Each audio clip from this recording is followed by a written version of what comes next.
Bienvenidos a Cruce de Palabras por Telesur. Soy Luis Hernández Navarro y hoy nos acompaña en el estudio la diputada Dolores Padierna. Dolores ha sido una dirigente social durante muchos años, pero también al mismo tiempo una representante parlamentaria de la izquierda, muy solidaria con las causas de la liberación de los pueblos de América Latina. Dolores, muchas gracias por estar con nosotros en este Cruce de Palabras. Muchísimas gracias, Luis, por permitirme estar en este programa. De verdad te lo aprecio. Dolores, acaba de arrancar la nueva legislatura. Tú eres diputada por parte de Morena, ustedes tienen mayoría, pero todavía faltan unos meses, hasta el 1 de diciembre, para que Andrés Manuel López Obrador tome posesión. Tienen ustedes que legislar en fuego cruzado con dos presidentes.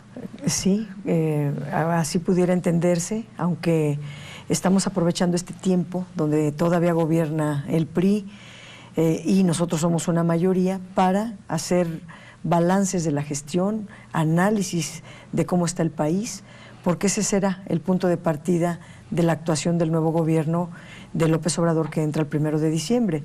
Estos meses también han servido a la oposición de derecha para entender su nueva realidad, la nueva realidad del país, y hemos tenido ciertamente poco entendimiento del nuevo escenario tan nuevo, tan importante en el cual atraviesa México hoy día. México pues, es el segundo país más grande de América Latina.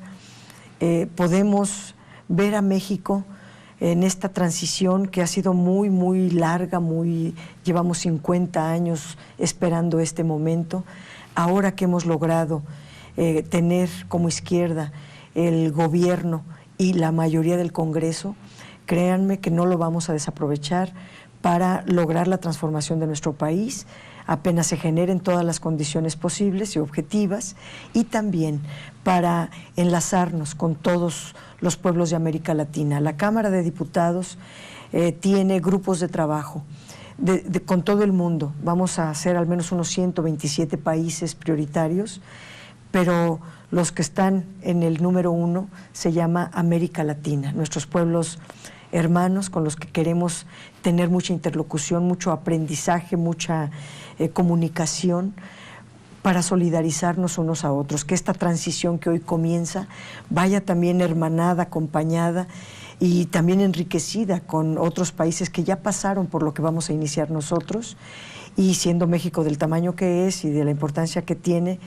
yo creo que estar en una relación así va a favorecer mucho a nuestro país. Sin embargo, a pesar de este buen propósito, la gran mayoría de las expresiones del futuro presidente no han sido hacia América Latina, han tenido que ver con Estados Unidos, la carta que le dirigió a Donald Trump, han tenido que ver con China, con Japón. Casi no han habido referencias hacia América Latina, y el que será el nuevo canciller, Marcelo Ebrard, señaló que México seguiría en el Grupo de Lima que tan nefasto papel ha jugado hacia Venezuela. Primero, a veces lo urgente le quita espacio a lo importante. Yo espero que lo urgente esté pasando ya y entremos a lo importante cuando él tome posesión. Es muy importante la alianza entre todos los pueblos semejantes, iguales, y me refiero específicamente a América Latina. Sé que el presidente electo, Andrés Manuel, pues va a respetar la Constitución en el principio de no injerencia en ningún otro país, el respeto a la autodeterminación de los pueblos, lo ha enfatizado mucho, así seremos todos, pero hay amigos, hay hermanos, hay aliados con los que no podemos estar lejos, ni siquiera distanciados, ni mínimamente. Yo espero que así lo sea. Yo he platicado con el canciller, que será el canciller Marcelo Ebrard, y él está muy claro que México puede volver a recuperar el espacio perdido de pues ser el hermano mayor, como nos dicen algunos latinoamericanos, y de empezar una nueva historia sin todo lo gravísimo que hemos vivido de intromisión de la potencia en nuestros países. Creo que eso, dentro de los males que tiene Donald Trump, ese ha sido algo bueno, que no ha tenido tanta injerencia o tanto, no está tan metido en nuestra vida interna. Sin embargo, déjame insistir en este punto. También Marcelo Ebrard ha señalado que el eje de las relaciones hacia América Latina va a ser el libre comercio. Bueno, nosotros vamos a cambiar el modelo económico. El modelo económico no puede ser basado estrictamente en el comercio exterior. Ese modelo dio de sí, está en declive, está dando los últimos coletazos del neoliberalismo. No quiere decir que nosotros estemos en contra del comercio exterior, ni mucho menos. Ese es un motor de la economía que se va a preservar, se va a conservar, ahí está, nadie le va a hacer nada, ya está sólido, ya está consolidado y va a continuar. Pero nuestro esfuerzo va a ser el mercado nacional, un cambio de modelo económico muy de gran envergadura, porque ahora la gente, los derechos de la gente, el bienestar de la gente, la felicidad de la gente es nuestro quehacer, es nuestro objetivo. No vamos a distraernos en que el poco presupuesto que haya se vaya a otros fines. Todo va a ser para consolidar un nuevo modelo económico.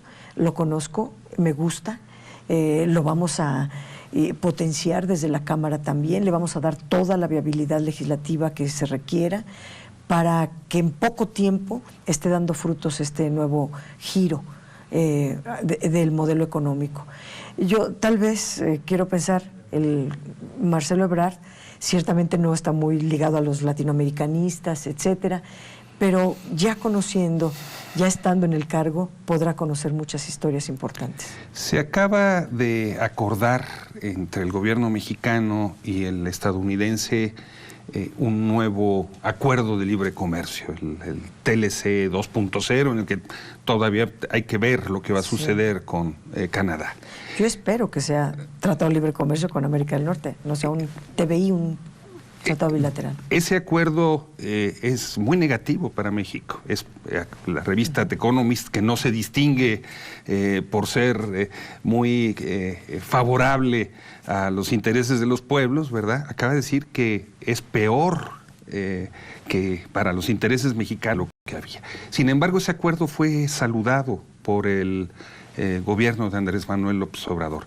¿Se puede con ese acuerdo impulsar un proyecto de desarrollo distinto al que ustedes quieren? La segunda parte de tu pregunta es la clave para entender por qué se afirma lo que se afirma por el presidente electo.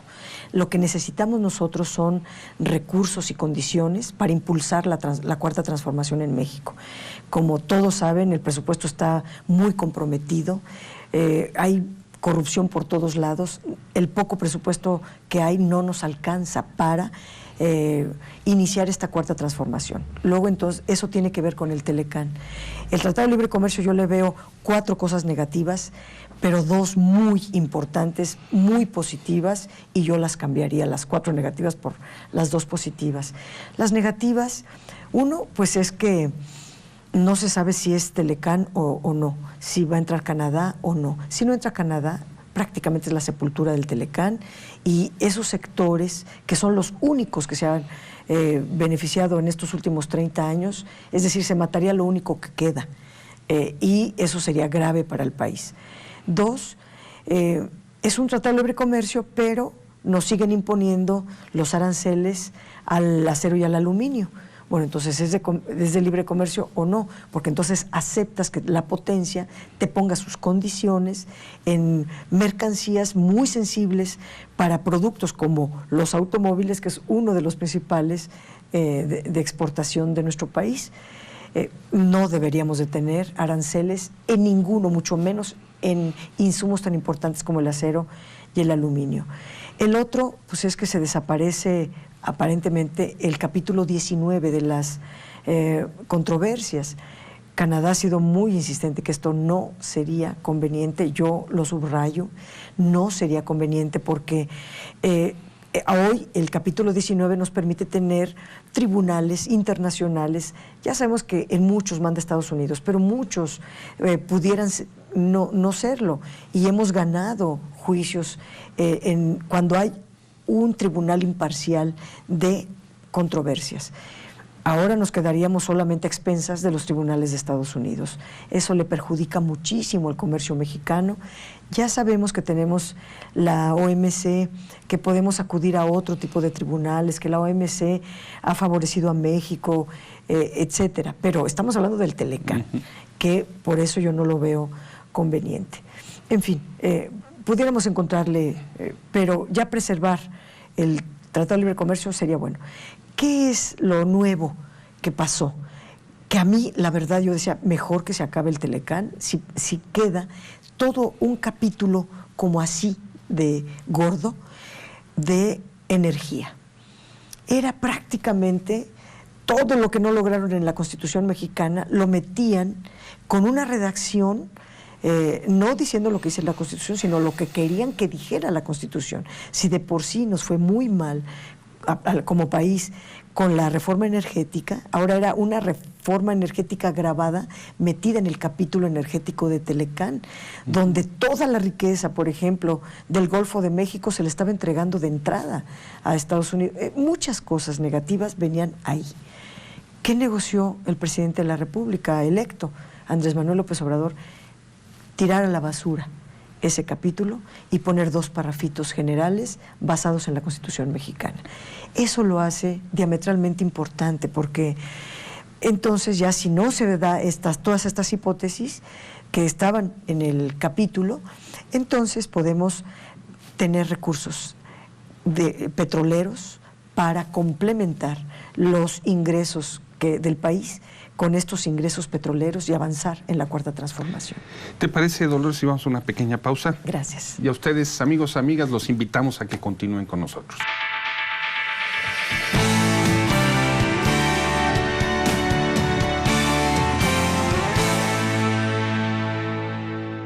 Estamos ya de vuelta en este cruce de palabras, conversando con la diputada por Morena, Dolores Padierna.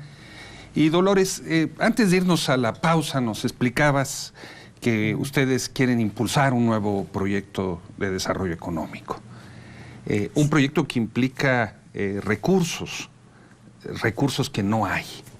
¿De dónde saldrían esos recursos? Han dicho que de la lucha contra la corrupción, de la reducción de los salarios de los funcionarios, se tendría la cantidad suficiente para impulsar estos proyectos sociales. No la suficiente, pero sí para arrancar. Digamos que con todo el esfuerzo de austeridad, y ahorita nosotros ya presentamos en la Cámara de Diputados la ley de austeridad que obliga a todos los entes públicos pues a cuidar el dinero que no es nuestro, sino es del pueblo de México, y había habido un abuso enorme, de tal manera que con todo ese ahorro que se va a hacer, arranca. Nosotros estamos calculando entre 400, 500 mil millones de pesos, con ello arrancar 2 grandes conceptos que hay en el plan, yo le llamo Proyecto Alternativo de Nación o el plan de gobierno de Andrés Manuel López Obrador. Uno es el desarrollo económico del país, un desarrollo económico que tendrá que ser redistributivo, pensado en la gente, con un concepto muy distinto del desarrollo o desarrollismo del anterior gobierno. Y el otro gran tema son los derechos humanos de la gente, es decir, acabar con la pobreza y pensar en el bienestar de la población. Los 2 conceptos aparecen en el presupuesto por primera vez. Y yo he sido diputada hace muchos años, pero no había visto nunca un presupuesto como el que se presenta. Tiene además como eje transversal el 0 corrupción. Se estudió para que se desaparecieran muchas áreas ejecutoras de gasto, estuvieran muy claritas dónde se va a hacer los pagos y ahí, por lo tanto, la transparencia y el combate a la corrupción. Y el destino de los recursos van a ir a esos 2 grandes cosas. El país se va a dividir en 275 regiones. En cada región va a haber desarrollo integral, no zonas económicas de desarrollo, que es otro concepto, sino desarrollo hacia la gente. Si ahí hay economía, ahí hay una cooperativa que produce uniformes escolares, si ahí hay los campesinos tienen 5 hectáreas cada uno y están produciendo maíz o cosas que estén produciendo, si ahí hay pequeñas empresas, si ahí hay economía local, esa es la que se va a potenciar, esa es a la que se le va a incorporar a todo, en cada región, al plan de desarrollo. O sea, se trata de ser exitosos en el mercado nacional. Por un lado, los productores, que tengan compras de gobierno aseguradas, precios de garantía, cosas por el estilo para asegurar el éxito de los micronegocios, pequeños y medianos negocios. Por el otro lado, pues está la gente, el promedio de ingresos de la población en México es de 2.5 veces el salario mínimo, es bajísimo. Por eso se va a mejorar a través de toda la política social y también pues sus derechos, las pensiones, las becas, los servicios, muchas cosas van a llegar, y también va a haber aumento de salarios. El estudio inicial era de 15.6%, el nuevo estudio nos arroja 14.6% de aumento de salario cada año, hasta que el poder adquisitivo se recupere y podamos después ya nada más subirlo 2 puntos arriba de la inflación. Todo esto está en estudio, pero se concluye en diciembre, porque en enero tendrán que darse los anuncios correspondientes de aumento de salario. Si aumentamos el salario y además le está llegando a la población muy pobre todos los beneficios de la política social, vamos a fortalecer también el ingreso agregado, la demanda agregada en el país. Entonces, si la producción, por una parte, está siendo potenciada y por el otro lado tenemos la demanda agregada fortalecida, se juntan las dos cosas para detonar el comercio nacional, el mercado interno. Una de las medidas anunciadas es un programa de becas para jóvenes que en la actualidad no están estudiando y no tienen trabajo. Sí. Es un programa en donde estos jóvenes van a ser capacitados para el trabajo, es decir, van a entrar como aprendices a las empresas. Sí. ¿No se trata esto realmente de un subsidio a los empresarios? ¿Cómo se va a aumentar el salario si de repente los empresarios no tienen que pagar por esos casi 2 millones de empleos? Se va a pagar para el aprendizaje. Pero es un subsidio para los empresarios. ¿Van a estar trabajando allí? ¿Van a estar limpiando o van a estar aprendiendo? Porque para eso se paga. Es como pagar un curso de capacitación por 6 meses. Dentro de una empresa, produciendo. Es mano de obra que no se paga. Sí, pero a cambio se recibe el aprendizaje. Y después del aprendizaje pudiera ser... Primero déjame darte 3 datos importantes. Educación y empleo para los jóvenes. En el tema educativo habrá 10.300.000 estudiantes, niñas, niños, adolescentes, jóvenes, que recibirán la beca para estudiar. Eso va a ser un cambio enorme en México, porque tenemos un declive educativo bien grave. Bueno, ya que 10.300.000 estudiantes tengan su beca va a permitir un auge hasta en las familias de bienestar. 2.300.000 jóvenes estarán en este esquema de empleo de 6 meses, que en realidad es una capacitación para la juventud. Una vez que ya supieron, que ya están capacitados, el empresario los emplea o bien se les busca otro empleo de los nuevos que están surgiendo con todo el nuevo modelo económico que se estaría impulsando en paralelo, que habrá muchísimas oportunidades en estos nuevos modelos, porque por ejemplo, se arranca la infraestructura. La infraestructura pública que es grandísima y se va a subir casi a 20%, ahorita estamos en 2.5%. Toda la inversión en infraestructura pública. ¿Qué es la infraestructura? Carreteras, escuela, vivienda, muchas cosas que van a generar mucho empleo. ¿De quién? Sí, de muchos albañiles, pero también arquitectos, pero también detona 14 ramas industriales. Nada más hablo de una acción de gobierno que detona mucho empleo. Bueno, entonces estos jóvenes podrán ser empleados ahí o en cualquiera de esa infraestructura ha sido cuestionada. Dolores, un proyecto de un ferrocarril, un canal seco transísmico que comunicaría el Golfo Mexicano con el Pacífico, básicamente para el traslado de mercancías de la costa estadounidense hacia el oeste, no es para el desarrollo mexicano, que va a pasar sobre comunidades indígenas que se han opuesto sistemáticamente al mismo proyecto que ha sido enarbolado desde mediados del siglo XIX. Un proyecto que es un ferrocarril peninsular en la península de Yucatán, sobre el que no se han presentado impactos ambientales, ¿no? Y sobre el que no se ha consultado a una de las comunidades. Un proyecto de reforestación teórica de 1 millón de hectáreas que implica construir desiertos verdes con plantaciones forestales. O sea, ambientalistas, comunidades indígenas han dicho muy claramente ya no a esos proyectos. Bien, si nos ponemos a verlo a través de, digamos, el cristal del neoliberalismo, no. Pero estos 27 proyectos que se proponen, no todos forman parte de la infraestructura, pero algunos sí, como los que tú mencionas. Para hablar de los trenes, desde que se privatizaron los trenes en México, no tenemos trenes. Es una infraestructura añeja que se puede modernizar y aprovechar para las comunicaciones, para la economía del país. ¿Cómo va a ser negativo eso? Es la misma vía que está desde ahí pudriéndose desde que gobernaba Ernesto Zedillo. Bueno, no, desde esa vía es la vía del todos los ferrocarriles, transísmicos. me refiero, porque se van a echar a andar todos los ferrocarriles ahora.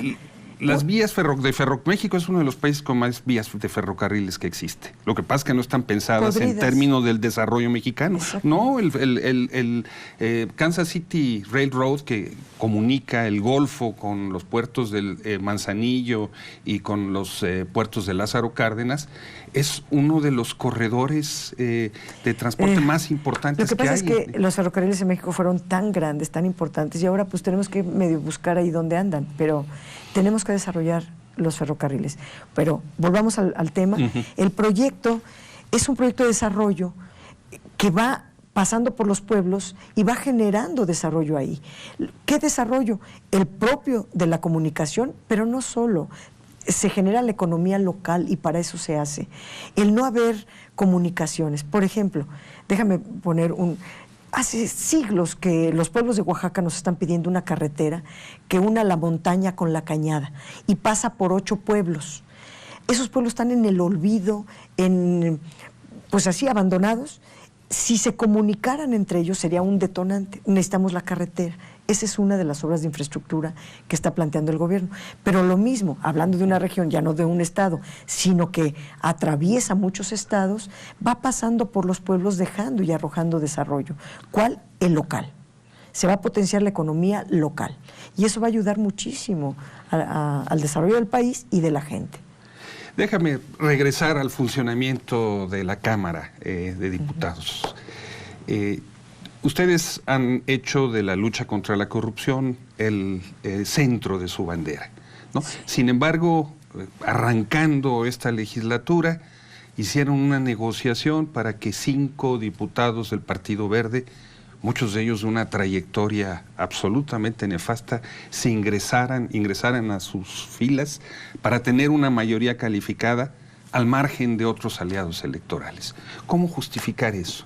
Bueno, 2 cosas. Un tema de la corrupción, que ahorita lo abordaré, y la incorporación de 5 diputados del Partido Verde a nuestro partido, al Partido Morena.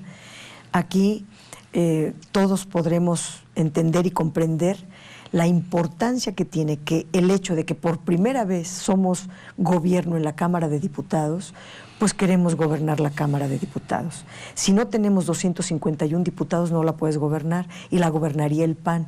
Tanto sacrificio, tanto esfuerzo para dejar en manos del PAN la Cámara de Diputados, se me hace un sinsentido. Lo dijimos mucho a nuestros aliados de la coalición Juntos Haremos Historia, el PT y el PES. Ellos priorizaron su propia realidad, no la cuestiono, y siendo muy importante y entendiéndolos muy bien, eso no es más importante que nosotros gobernar la Cámara.